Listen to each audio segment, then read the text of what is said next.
We're here at Parks Associates with Kevin Meagher.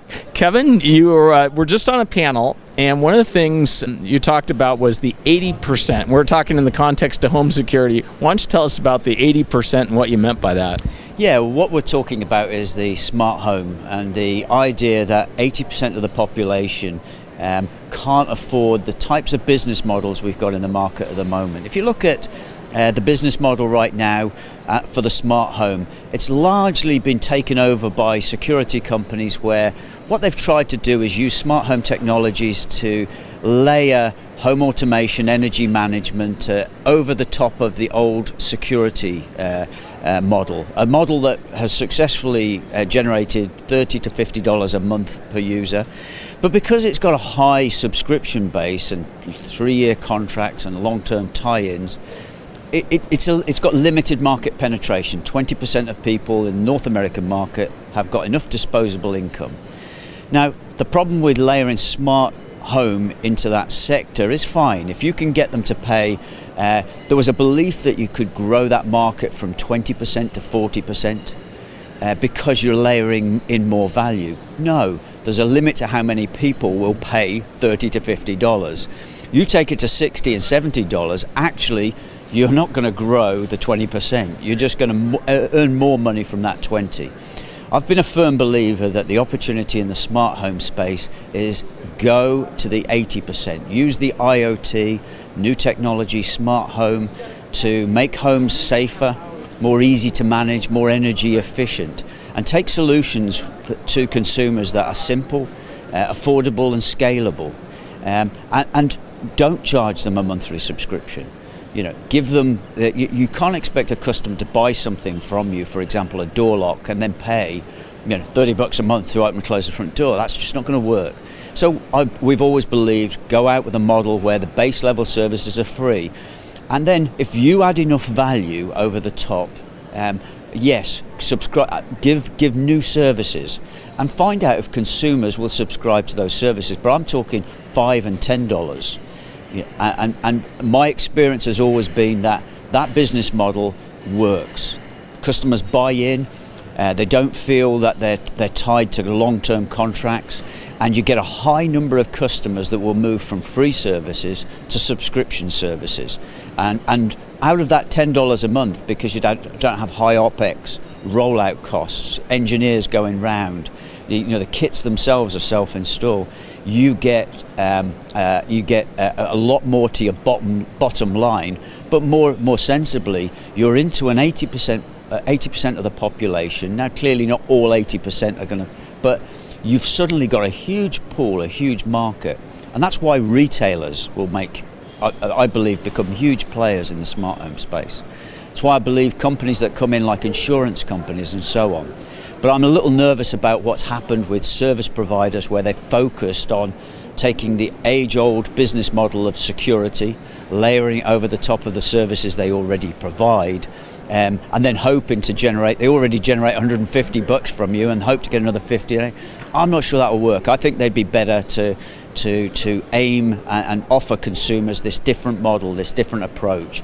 Use IoT and smart home to reinvent their business models, layer services over the top of broadband, but give them those services for free. You're already paying them $100 and whatever a month. Layer them in, and you'll get tons of benefit, tons of upside. Well, one of the things you said that really made me think differently about this is our homes will know us better than we do, and they'll know us better than our current insurance agents. It made me think that big data will be the new actuary of the future.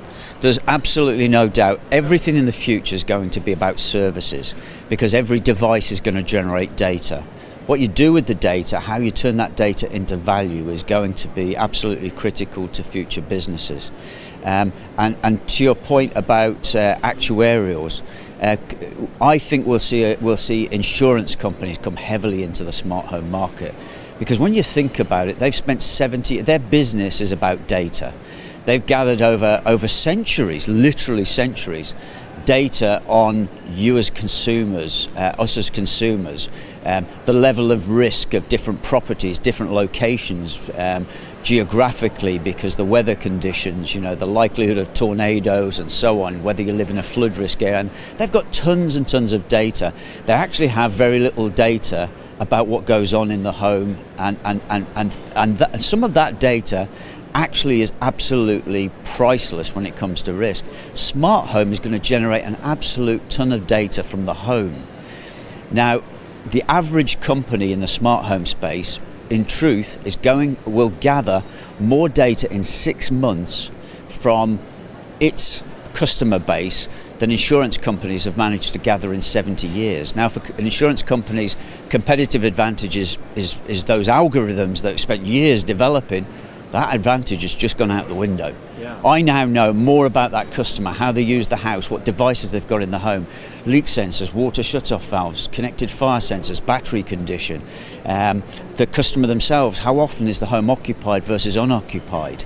And a bit like the insurance companies have done this with cars, they're going to do it with the home. And when we heard from one of the insurance people here at the conference that they expect 60% of the auto insurance industry to go away in 25 years because of automation of the cars, right? Absolutely. Insurance companies I believe, will make big inroads into this market because they have to. Insurance companies, ironically, have to do more than just insurance. Mm-hmm. They have to start using data to give you more services. And when you think about an insurance company right now, they've got, forgive me, the craziest business model on the planet. You and I have a conversation with our insurance company once a year. We haggle about price.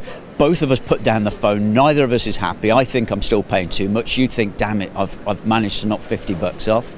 And then we pray we never talk to each other for another year. What sort of business model is that? And so IoT opens the opportunity for an insurance company to engage consumers in a new way. Tons of data, they'll get the data, but actually they could start to have, I would appreciate my insurance company selling me smart home technologies over the top of my policy, bundling them in the way telcos do with their broadband, that help protect the home, make me feel safer, mitigate their own risk, big plus for them, but actually I appreciate that. You don't want your house to burn down, right? I don't want my house to burn down. I want, and as I was saying in the conference in there, I'd like, if there's one thing that's connected, I'd like my fire sensor connected straight to the fire station. And that's not expensive and that's not hard. And in this new IoT world, joining those dots is going to be doable. So do you see a role for service providers working with the insurance companies? How does all that work? How do you guys fit into that? I think there's incredible complexity in the market going forward, and that's the problem with a lot of what's going on right now. You can't have the old industry verticals that you used to have. There's going to be a lot more need to cooperate, and I wouldn't say, if insurance companies, to give an example, and service providers, if insurance companies now come to market with smart home solutions, it doesn't mean that they stop working with service providers. They should allow that service provider discount that service provider's customers discount on their policy in the same way they would to their own customers. And equally, insurance company will want data, and that service provider, in return for giving them data, or that retailer, in return for giving the insurance company details of what devices are fitted in a home, whether the battery sensor is live, all those types of things that help the insurance company, in return give the customer reduced policy costs, and that serves that's to the advantage of both the service provider, the retailer, but most importantly the customer. So there's going to be a lot of co-opetition, as I would call it. And you guys kind of fit into this by helping be that aggregator of the data through your hub. And we basically look to provide service providers, retailers, utilities with smart home as a solution. So we provide a cloud platform. We can take data from any open standard device into a little hub, take it to the cloud, present it in an app. That app is actually the manifestation of the services to the consumer, and that app for our partners is branded. So it would be branded in the name of the insurance company, branded in the name of the utility. So effectively they're bundling services with their policy, And we provide that as a turnkey solution, because clearly insurance companies, utilities, telcos, service providers, they're not familiar with how to join all these devices together, collect the data to the cloud. They want the data, they want it collected, but they're not familiar how to turn that into services for the consumer that engage the consumer. You know, my number one performance indicator when I work with a partner is how much does a consumer engage with the app. And if they use that app less than once a day, I'm not happy. Now, for an insurance company whose traditional relationship with the consumer is we talk once a year, that is a huge plus, I believe. And if you can open up an app and start to monitor and control your home, connect devices, receive messages, we link into other services, weather.com, you know, the weather tonight's going to be bad. It's going to go below freezing. There's 5 things have you thought about. That type of interaction, engagement, and it all happening invisible in the background, we believe that adds tons of value for consumers. Excellent. Well, Kevin, it's been great catching up with you. Likewise. Thanks very much. Good to talk again. Likewise.